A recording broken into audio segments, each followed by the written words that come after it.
Hello everyone, Eric Watson here, freelance writer, player of games, writer of boards, recorder videos, and tabletop role-playing aficionado. Welcome to the Monday edition of Bye weekly behind-the-scenes DM-only live stream Crafting the Deep, in which I build, write, and prepare for our next session of Call from the Deep. If you were playing characters Gottwald, Mox, Sabra, or Twirl, this stream is not meant for you.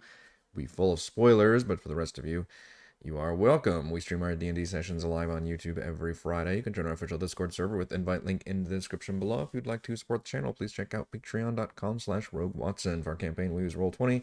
For streaming, I use OBS Studio. We're actually looking at the old original map of Ascarle as I start, well, not start, but continue planning ahead of where the party is. Mainly because the next couple areas are really kind of easy and straightforward. I don't think they're going to require a whole lot of prep time on my part. If we flip back over to the nice, lovely color map now with a bunch of drawings and stuff on there.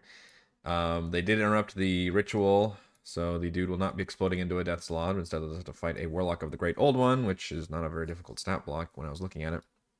And if they continue north, which is where they should, because they last checked the brain, and the brain was like, go straight north, they will run into this area of this field of stalagmites, which I actually got it wrong the first time when I was looking at it. I'm picturing, okay, well, ropers hanging from the ceiling, gonna grab people and drag them up. But actually, it's stalagmites and not stalactites, which every DM needs to make sure they have correct. So they're the ones jutting out of the ground. So not as dangerous as a roper when it's just there on the ground. Everybody can hit it and stuff. So I could change that, I guess. On the other hand, they're also like super Mind Flayer ropers that they all technically have Mind Blast, which I have modified to make sure nobody can get stun locked, I guess.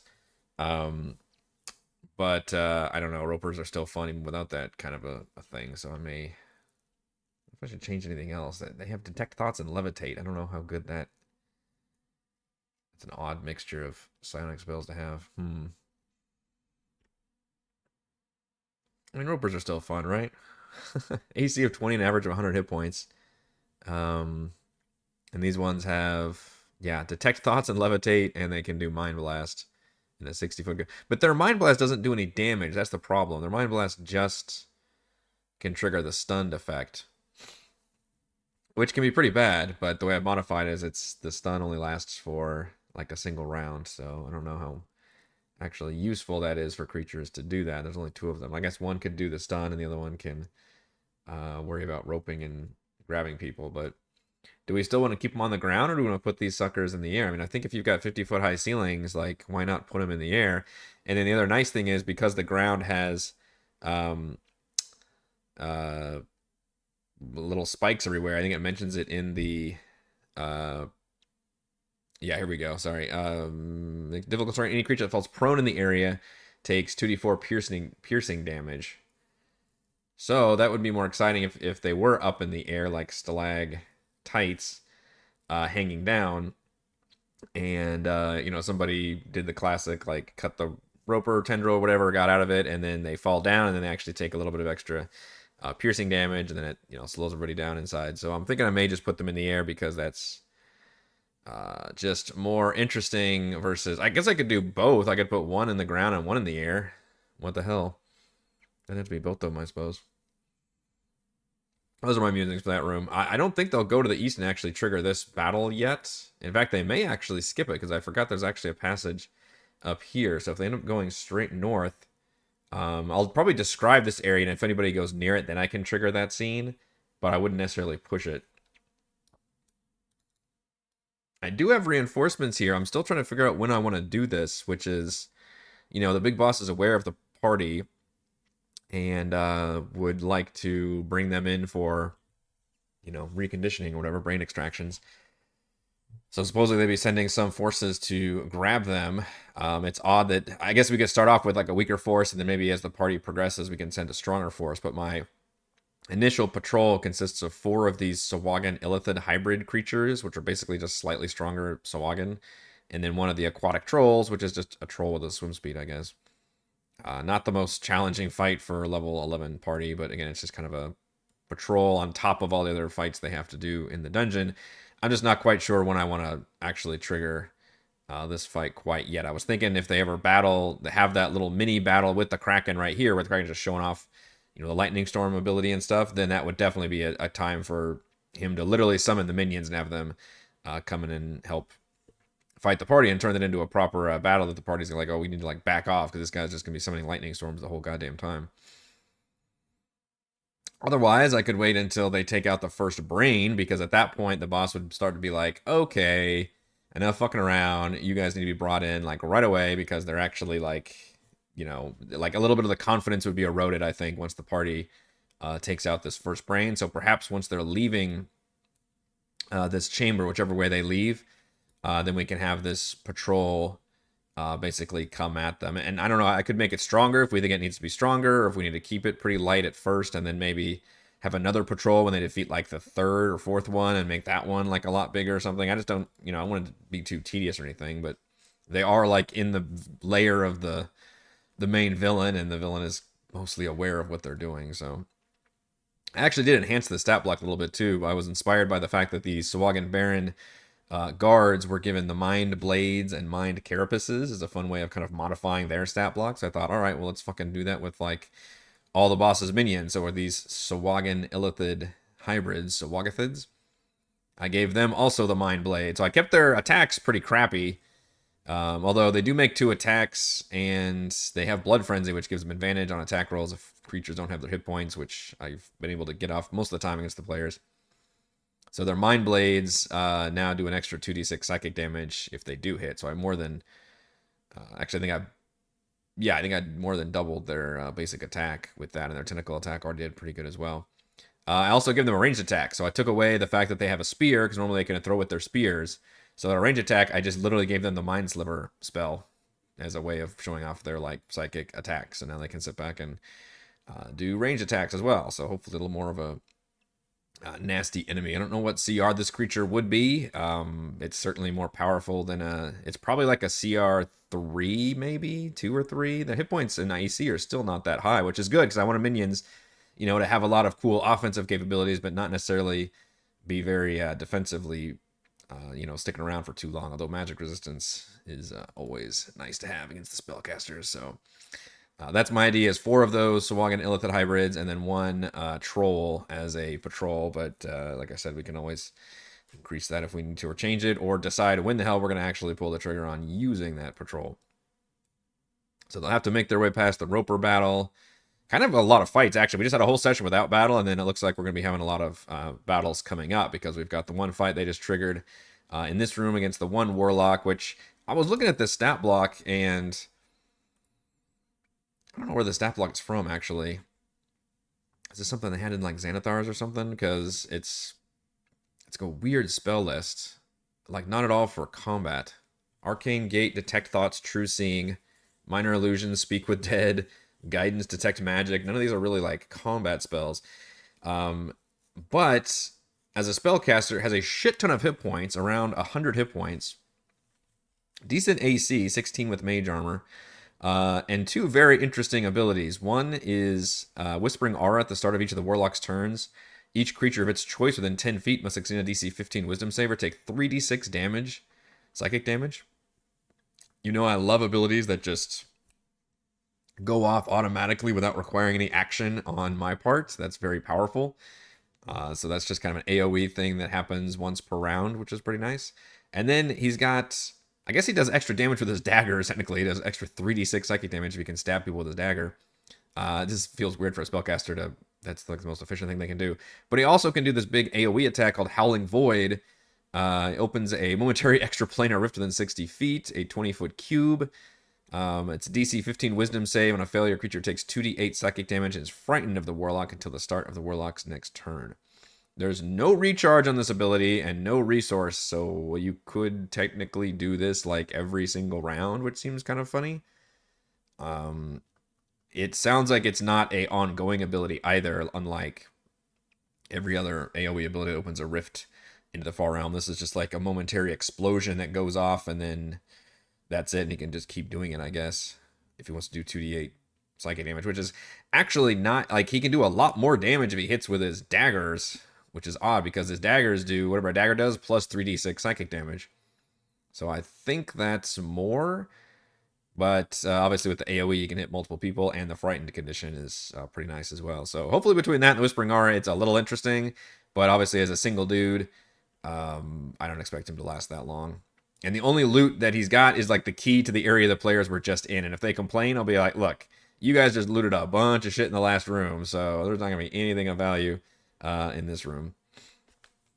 The Troll Patrol. Make his dagger like the spell Shadow Blade. Ooh, that's a better idea. I'll have to remind myself what Shadow Blade is. I would at least flavor it like that. Shadow Blade, melee weapon, deals 2d8 psychic damage on a hit and has the finesse, light, and thrown properties. In addition, when you use the sword to attack a target that is in dim light or darkness, you make the attack roll with advantage. Okay. I don't know if they're actually... Do my torches give off... Let's check my torch levels. Yeah, unfortunately, they do give off bright lights. That wouldn't actually help. And I did already light this room up. But I'll definitely flavor it that way. I mean, I think he actually does more damage than the Shadow Blade does. If we look at it. Because even if I up him as a higher level spellcaster, which if he's a warlock, let's say he can use maybe a 5th level spell. Damage increases to 4d8 psychic damage. That might actually be more. Is 48 more than 3d6 plus 1d4 plus 3? It's probably pretty similar. But I'll reflavor as a Shadow Blade either way. Give him darkness. Now we're changing the whole concept. But the bad thing is, does he have to have a whole action to kick? Because that sucks. If you're going to spend a whole action, like, I bathe the thing in darkness, that's going to suck. Plus, one of the players will just, you know, cast a spell magic and all that. Like, it's a cool idea to set all that combo up, but I think it's going to be, I think it's going to be worth it in the long run. I think him just taking out this blade just to do damage, even if it's not, he's a +6 to attack. That's not nothing. Pretty decent chance to attack. But also, I should just do that Howling Void at least once.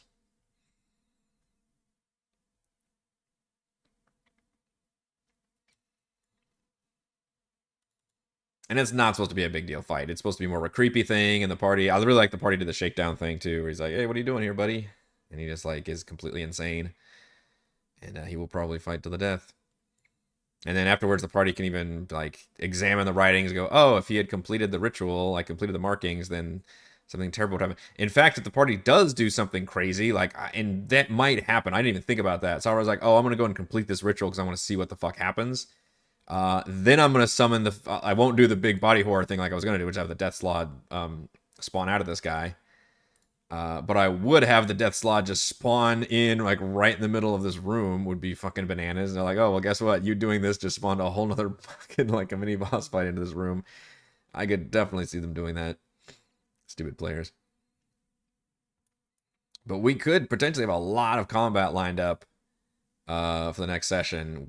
Between the Ropers, maybe even a showing of the Kraken, depending on if they go east or not. They may just continue north. And then you've got these, they're called Uchulons, the mind-flared Chuls, which are hiding beneath the water. Let's see, where's it? Corrupted Caverns, please. 36. The deep pool is filled with rotting detritus, restricting visibility to 10 feet. Any creature other than the Uchulons that falls in the pool must make a DC 12 Constitution saving throw and fail to say the creature is poisoned for 1 hour. So they do have to worry about poisonous water, as well as these creatures doing paralyzing and poisoning attacks and all that. I guess I should see if anybody actually has a good passive perception. I remember them being higher than I thought. Otwell does have a 14. I bet Max is pretty good. Yeah, Max is 16. I guess you could always do it, which again, we're still doing 2014 surprise round rules for now, I guess. I mean, I did say new rules, though. Yeah, let's do the new rules. Creature is caught unaware by the start of combat. The creature is surprised, which causes a disadvantage initiative roll. So that way I could just have probably like disadvantage on Sabra and Tor. Actually, no, Sabra's got a 15 perception. Jesus. Anybody have less than a 14 perception? Twirl does. He's got a 13. Okay. They all average pretty high, though, honestly. Usually it's a lot more lopsided than that.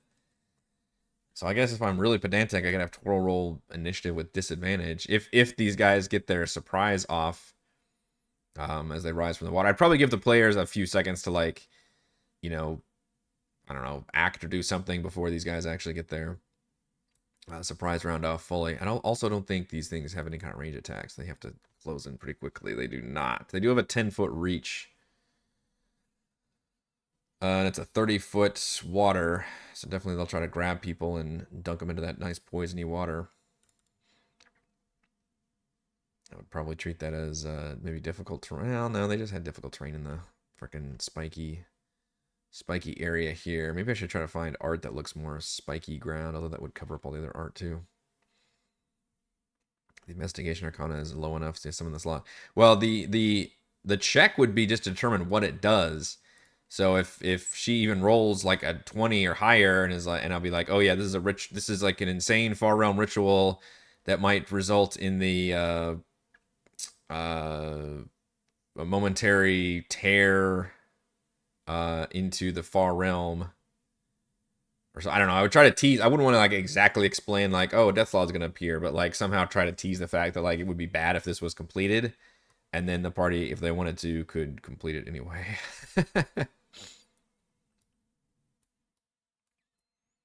All of these fights to get to this brain, which is an area 37, which is another 30 feet below the water, but I don't see that being a problem for the party. So the reason I was on the other map is I was trying to figure out how is the party going to get to the next brain, because I imagine at least once they get to here, area 37, and take out their first brain, which is actually brain number 2, they're going to want to check it again, right? They're going to be like, all right, give me an update on the brain situation. So I updated my distance basically to all the other brains. And yeah, the one that's in the undersea shrine to the northeast is going to be approximately 240 feet about this direction. The map kind of goes on a different map. So that would be the closest one. The other two are both over 400 feet. One is east and slightly north, and the other one is now southeast and is actually further away. So interestingly enough, they're now going to be closer to number 1, about the same distance from number 3, and further from number 4.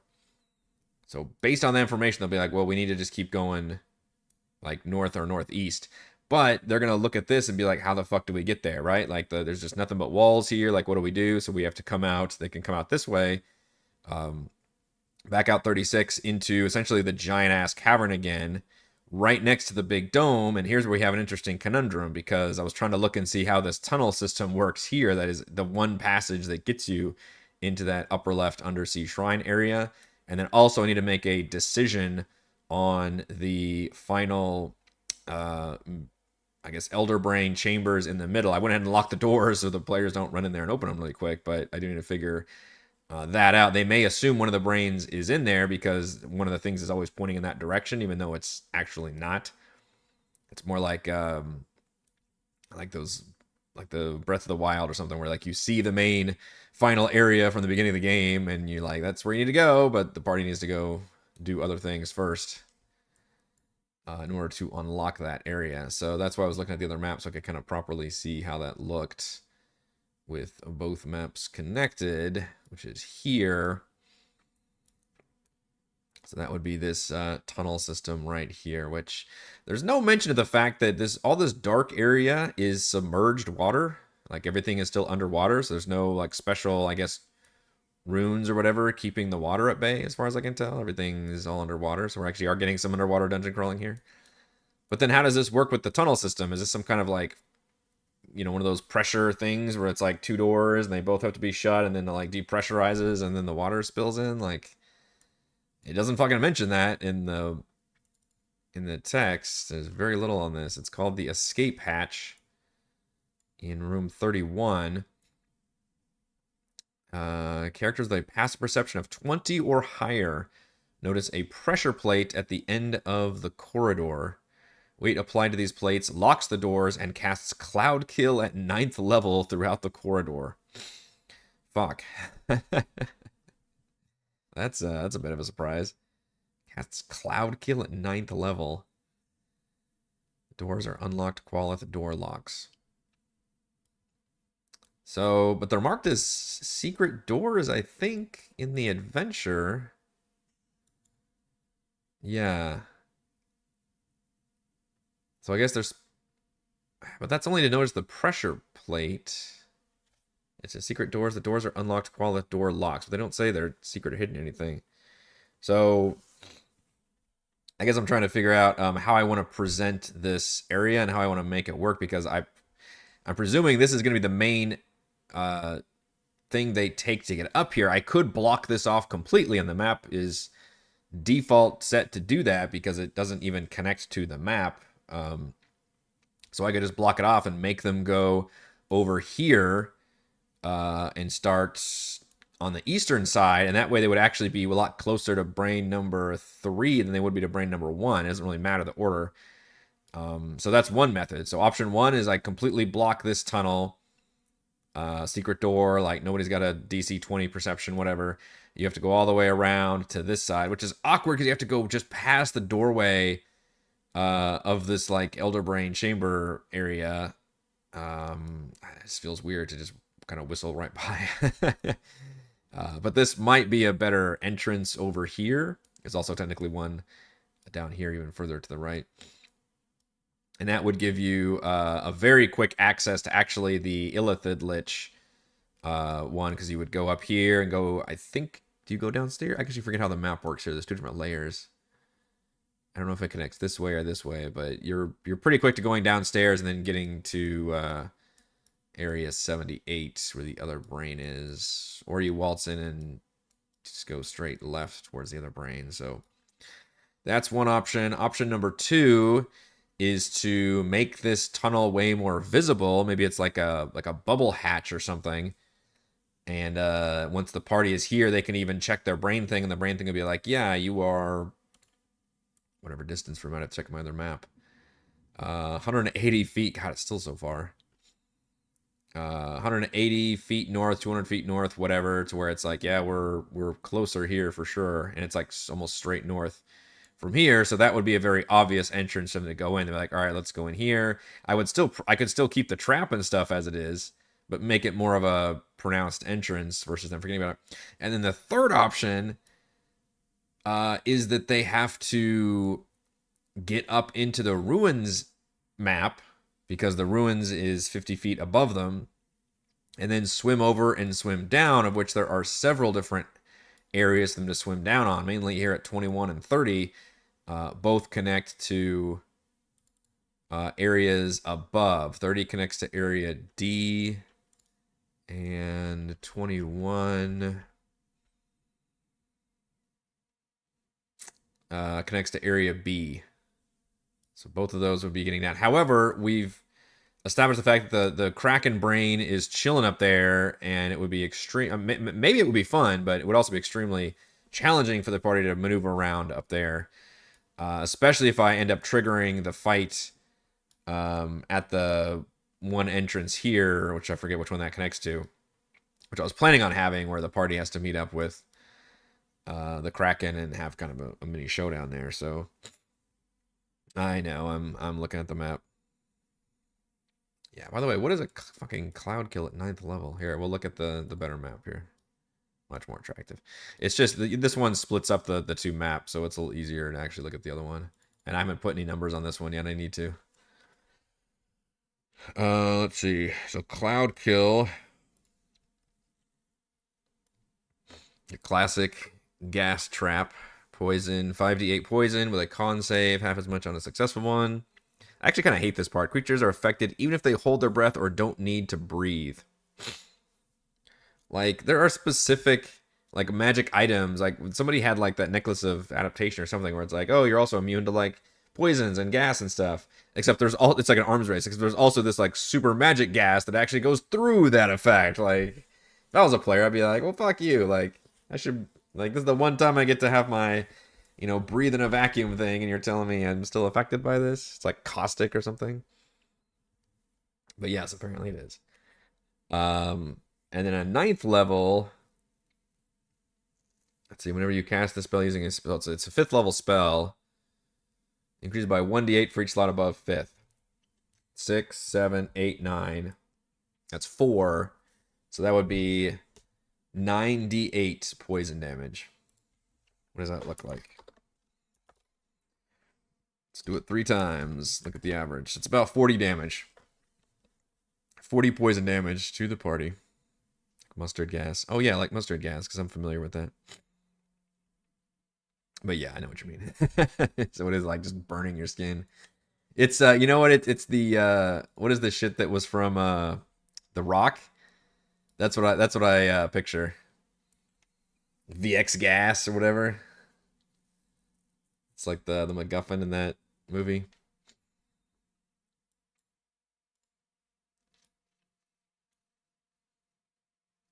But there's no mention of the fact that this is submerged in water and this is not. So like, wouldn't, as soon as you open these hatches and stuff, just fill the area with water? So that maybe I would keep it that. And so that can be more interesting, is the tunnels act as one of those like pressurized hatches. And then, so it's almost like a cleansing thing. So you walk in, the both doors have to slam shut. The area pumps the gas for a while, and then the other door will actually open, and then water, I guess, flows in or something. And then presumably that one behind you will close, and the same thing happens. The other one opens, and then like the water just flows out, and then there's no more water. So maybe that's how it's supposed to work. I know, I love that movie. Jab this into my fucking heart. That movie's so fucking good. I love it. I love it so much. Winners whine about their best. Or no, losers whine about their best. Winners go home and fuck the prom queen. Or that was the prom queen. Michael Bay, right? Early Michael Bay. Oh, amazing. They all dressed as Nicolas Cage characters. That's awesome. There's so many. There's so many. Voice of a generation. And still doing work, too. He's never lost the touch. So I can start putting the numbers on here. Yeah. Let's see. Let's just try and go. Oh shit, there's a giant shark here. We may have to change that giant shark. Because otherwise the party's gonna be like, it's Sharky. Ooh, did I nail it? Pretty fucking close. Damn. Tried to find the middle point. Alright. I missed room 31 though, didn't I? Where'd you go? 31, you were too far.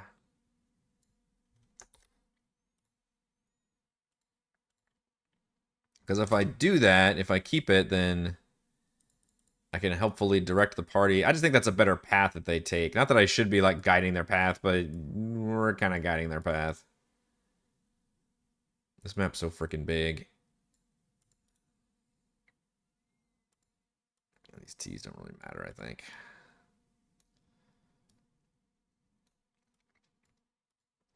So I need to come up with, I guess, like a hatch-looking thing that looks pretty. And then it says it was an unlocked Qualith door, so does that mean you have to activate it with the Arcana check? Or was the...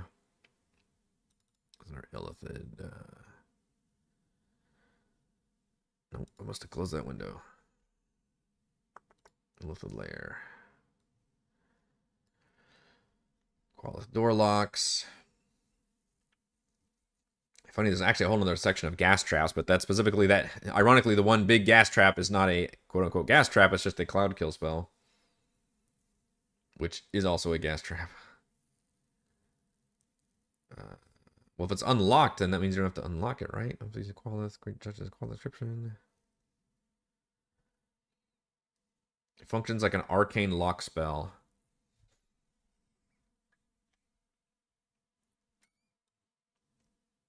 But she can just unlock anything, right? She's got the magic. She's got the touch and the power.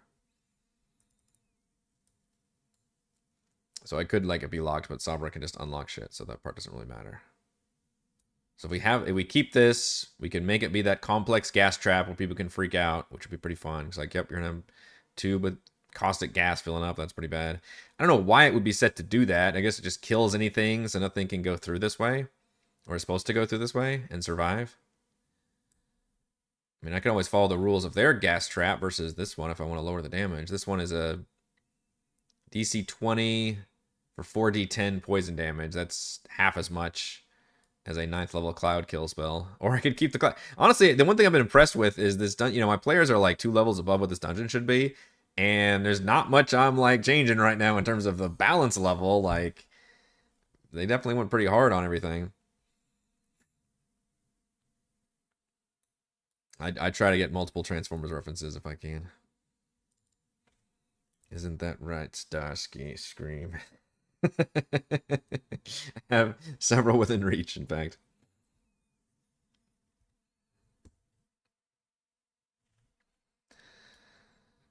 So maybe I'm talking myself into just using this area. I wonder what we could even search to find the right art that would look like a, must be like a sci-fi door. What do you even call that? Like the door that's got, I picture like those doors that have like the wheels, that's the pressure door. Yeah, I don't even know what to search for that. Come up with something. I guess I could just describe it when they get by and mark something out there, but there should be something. So that will look right here. So whatever thing I do, I would put right here on this map and make it pretty obvious. And then I probably wouldn't even use this one. I would go ahead and transition them to the new map. And just roll with that because this one's there on that map as well. And that hopefully avoids, I mean, they'll probably still try to jack with this door and like look at its stuff. So I need to still figure out how the guarding system is going to work here. But that should usher them into that undersea area. And then we can do our undersea adventures for probably several sessions, which I think is the nice pacing that I was wanting to reach. Was like, we'll start off here, we'll do half this dungeon effective, maybe I guess a third of this dungeon, which is this left side. Then we go in here and do all of the submerged underwater stuff, and then we emerge from that like probably here or here on the right side, and then we can go south, and now we're back into this caverns, and then do this whole Illithid thing, which we all actually already did a lot of prep work for because we weren't entirely sure if they were going to go here first or the other one first. And then we've kind of done a nice little mix of underwater dungeon crawling and not underwater dungeon crawling.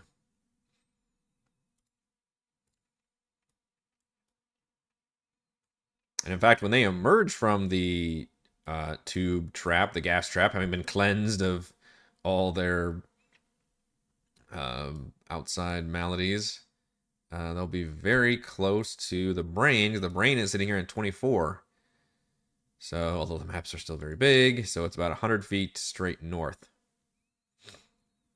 So we can just, if depending on how often they keep on checking their locator, we can assume that they may skip this left side and just go up the door to 21, and then they're basically already there at 24. And I wonder what it looks like if they then check actually if they check it here, then the other brain still gonna be pretty far to the right, isn't it? It's probably something like 400 feet, which is slightly closer to where they were before. I'm trying to think of the approximate. I need to figure out how far to the northeast. I don't think I've put that map on here yet. No, I haven't. The one with the lower level. I want to say it was within 100 feet of these steps going down.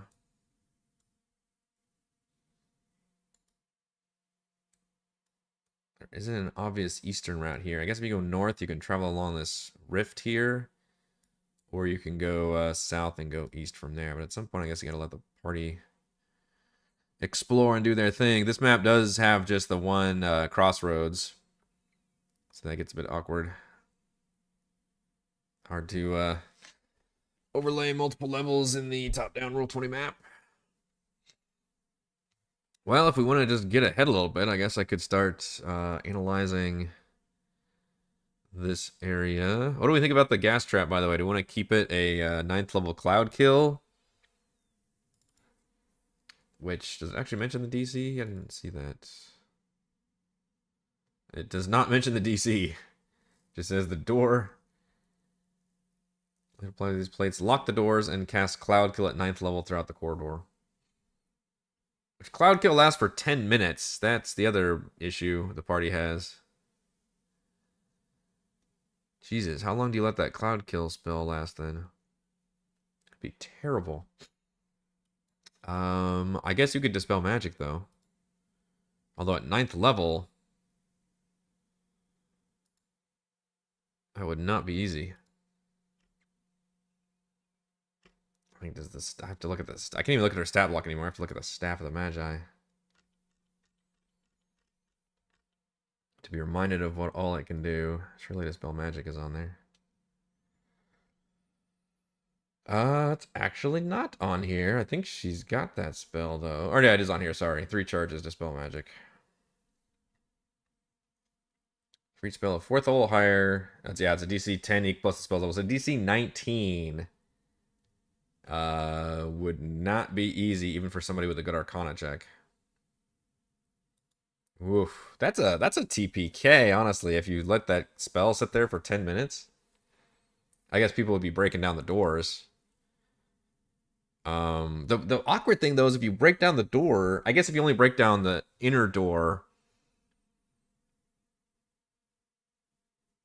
like wouldn't it just slowly flood?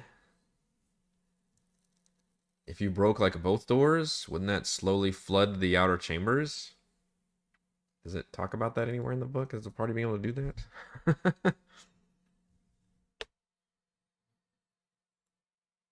I actually think it might talk about that somewhere, but I forget where it did.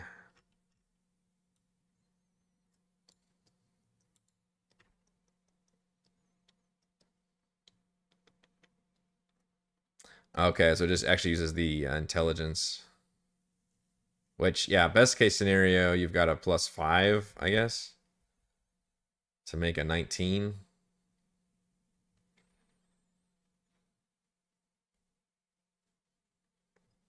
Not horrible odds, but definitely challenging.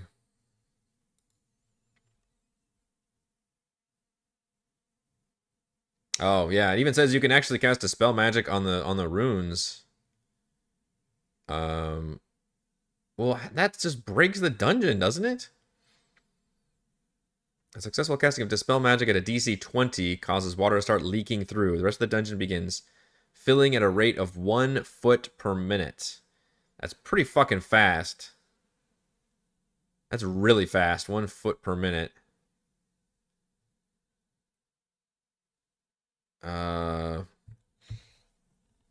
Yeah, wouldn't that just break everything? Like all the Illithid shit would be flooded and everything?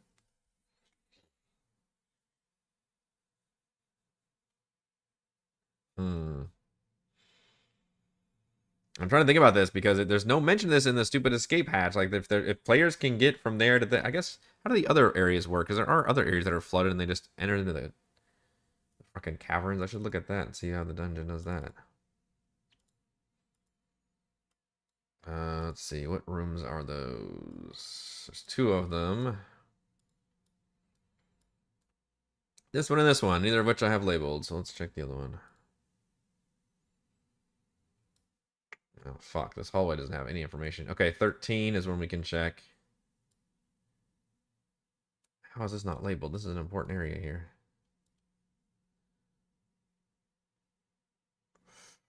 Ugh. Is that considered 14? I'm not even sure. Alright, well, let's look at 13. Desecrated Catacombs.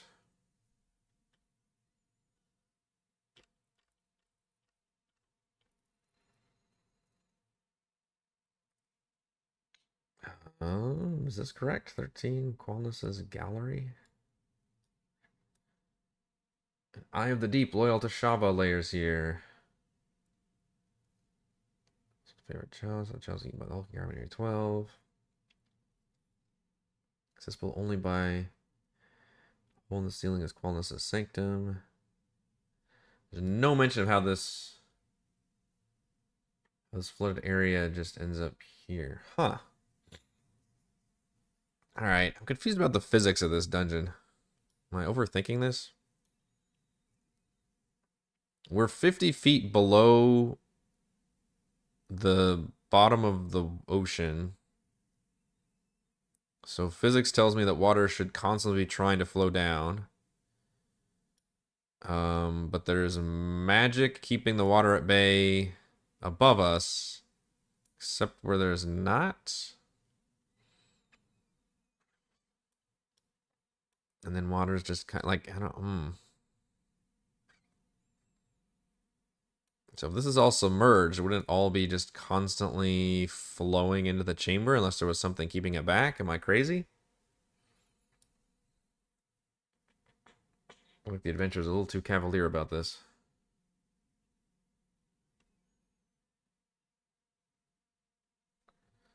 There's no information about this area here. There are runes in the water, air junctions hold the water back. So is it just assumed that everywhere you see water being held? Because I understood it was specifically mentioned those areas in the ceiling.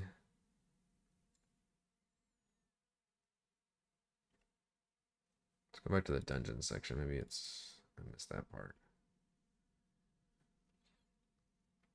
Yeah, it just says where the water meets air. Okay, fair enough.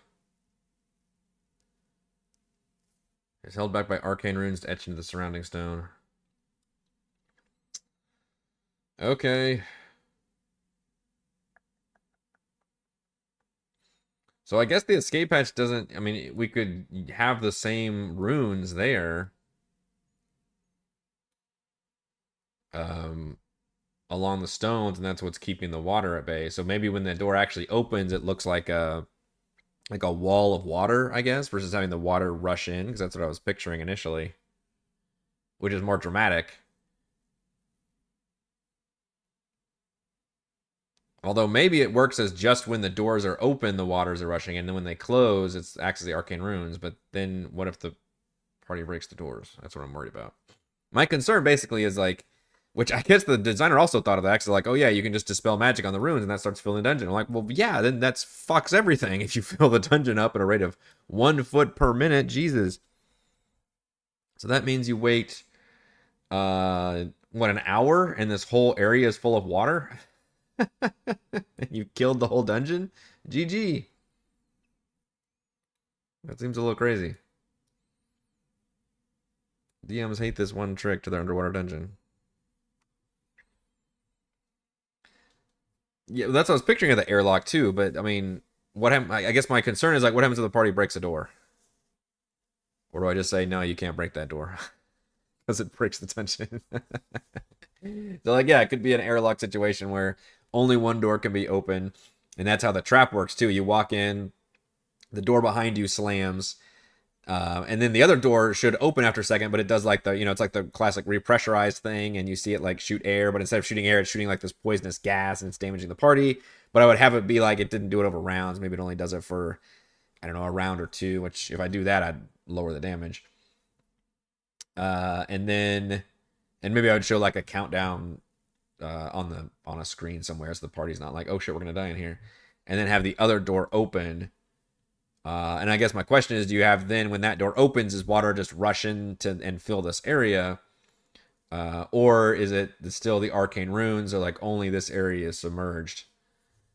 And then the party can kind of jump into the water at their leisure. I like the dramatic tension of having it open and just water flowing in. And they'll be like, oh, we got to take our potions or something. We're jumping in.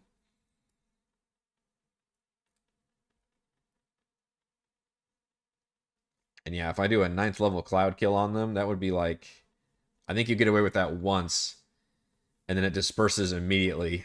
It's just like instant caustic poison all over you as a way of cleansing, which maybe that's the better way of doing it versus the longer, like, oh yeah, let's all take it every round. It's not like you can do interesting things in here other than panic. So probably just having the one super blast of poison damage. Like potentially 40 poison damage. Blast everybody. And then emerging much saltier as they enter the salty ocean water.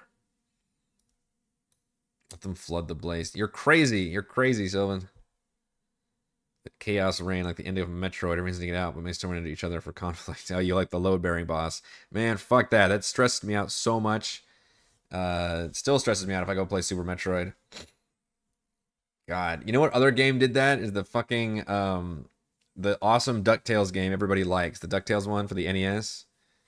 It's like the moon level with awesome music and everything. That was the inspiration for Shovel Knight, basically. The game's amazing, but you get to the end and it has that like load-bearing boss sequence. I don't actually know. I never got to the end of the original, but I know the remaster that does just a really difficult, like, oh shit, now you have to like escape the area after the boss, and there's no like, you know, save state or checkpoint or anything back in those days. It's just so fucking frustrating. I already got stressed from fighting the boss, man. Picturing gnomes running around trying to fix the submarine, I mean dungeon. Yeah. That would be madness. I'm not about to do that. It's too much for me. It's too much. But yeah, I guess there's just arcane runes everywhere. But I like the pressure, the trap, whatever you call it, escape hatch. What do we call it? What did you call it? Airlock. Airlock. Okay, let's search airlock. Maybe that's the word I was looking for. Let's search everything. That's my fingers not in the right spot. Airlock. No results found. Oh. Okay. Locking mechanism is all we got.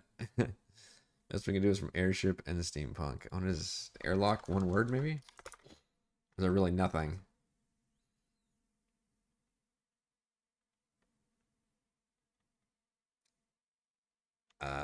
Okay. Maybe it is one word. A lot more options now.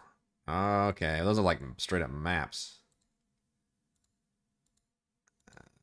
It's not gonna be as useful. I guess, yeah, the airlock is the entire system, isn't it? Now that I think about it. I just want the airlock door.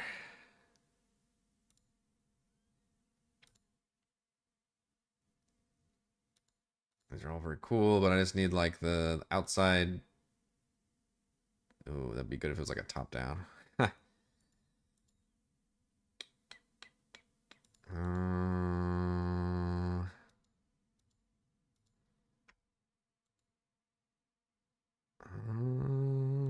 These are working. I like they're all hallways.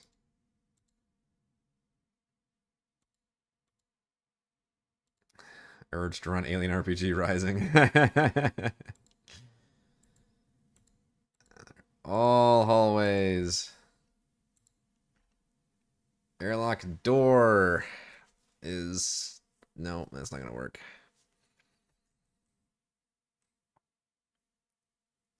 Oh. Actually, can we use... What is this one called? Deep Space Station Base. Might be some potential here. I mean, just this, honestly, this, like, having the lights kind of beaming off looks kind of slick. Or even the white one. The white or the green both look good. Blast doors and a good one too, or alien door. Yeah, there you go. My Google foo is not great. I'm gonna save this blue. Or wait, I don't want to put on this map. Fuck that map.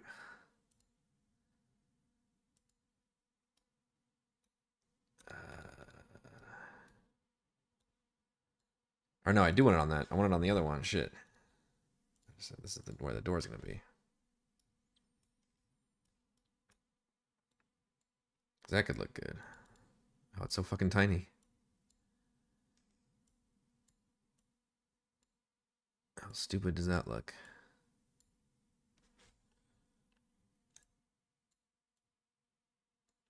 It doesn't have to fit because they're not going to see that part of it anyway.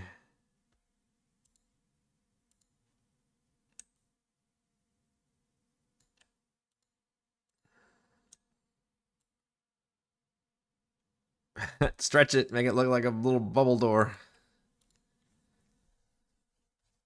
How stupid is that?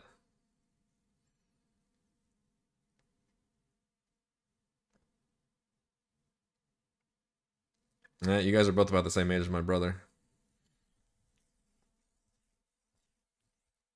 I think he was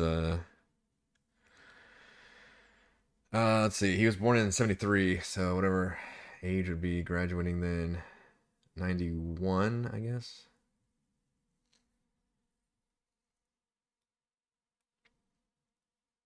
That's not bad though. It looks only slightly out of place.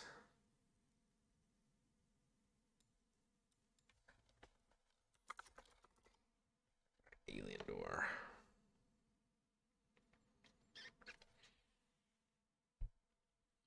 Alien door got some hits.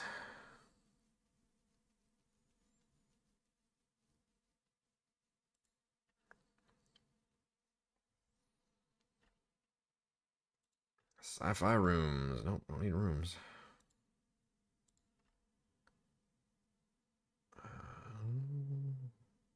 Hangar bay door. Nope. Monstrous lair. Yeah, the other thing is you just make something weird looking. Make it more organic. 4x1. That's not bad. That looks almost like it blends in too much, though. Why is it this long?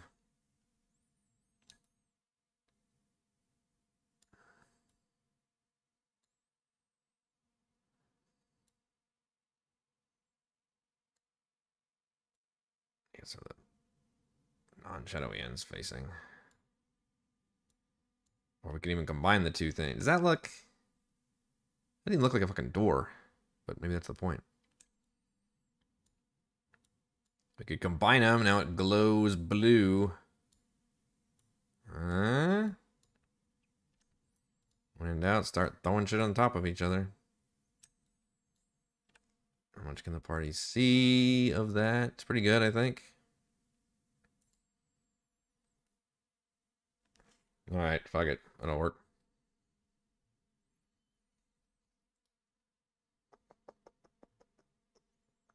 What's my soundbite? Yeah, fuck it. Sure.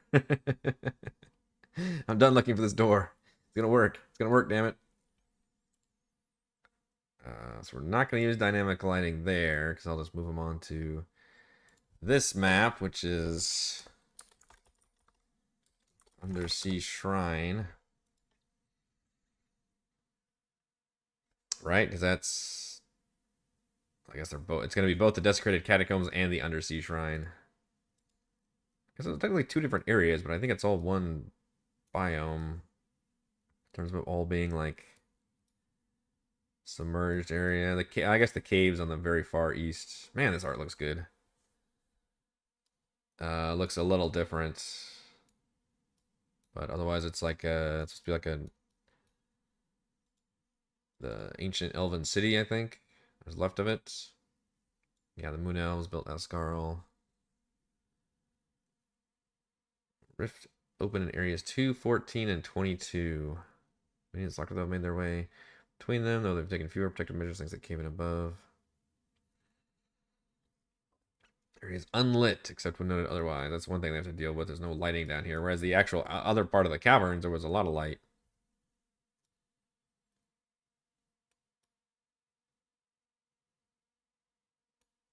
About 28 when they step in here. Is there anything in here? Royal Corridor.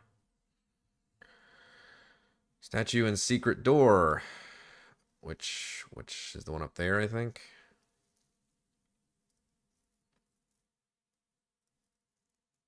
Skillfully disguised Qualithlor door built into the sculpture. Maybe that's actually the one that they're coming into then.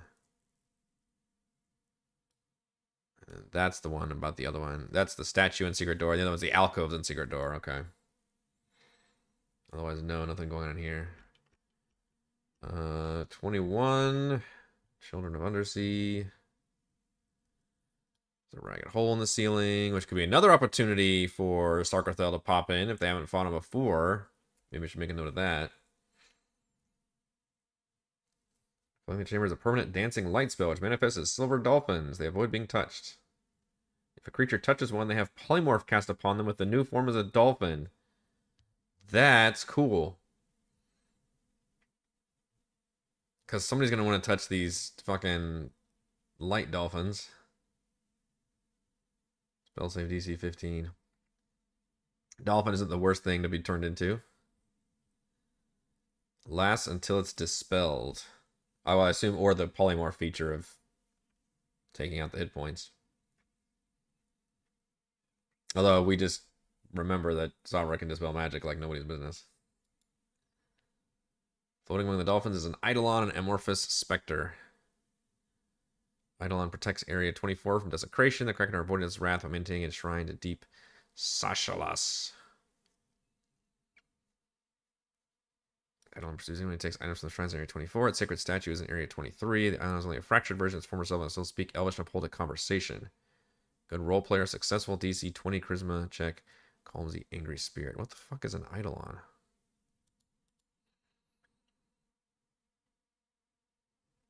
Ghostly spirit bound by a sacred oath to safeguard a place of import to the divine.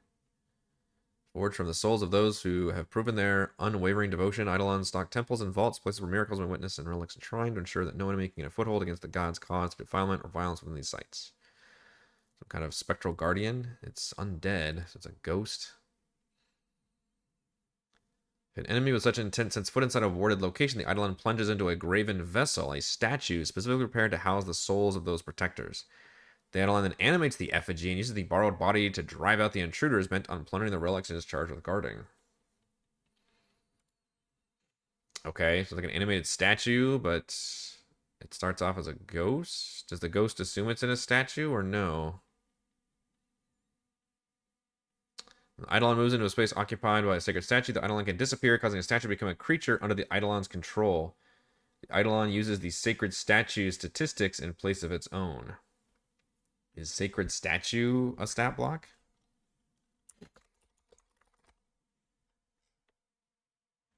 It is. Okay.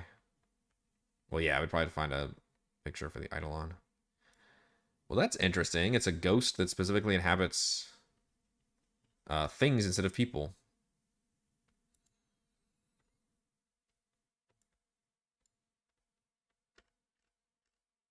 I forgot you can't look at the picture when you're like this. But yeah, it looks like a statue, I guess. Yep, ghostly inhabitant. So it's a 2-in-1 stat block. That's fascinating. Wow. AC 19, 95 hit points. Damage immunities, resistances. Wisdom saving throw, wisdom plus 8.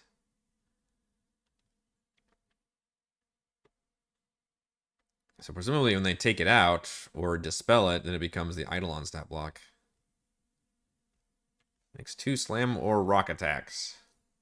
I'm gonna rock you. Just throws fucking rocks. Very, very big damaging rocks. 6d12 plus 4. 6d12s. Most people don't get to roll a whole lot of d12s. That's a pretty big fucking slam attack. Slam-a-jam, jeez. That's an average of 43 damage. 6d12 plus 4, and it makes 2 of those. What the fuck CR is this thing? It doesn't say on that on the board it kind of presents. CR 12. Alright. It's a legit fucking boss fight. What is the Eidolon supposed to look like?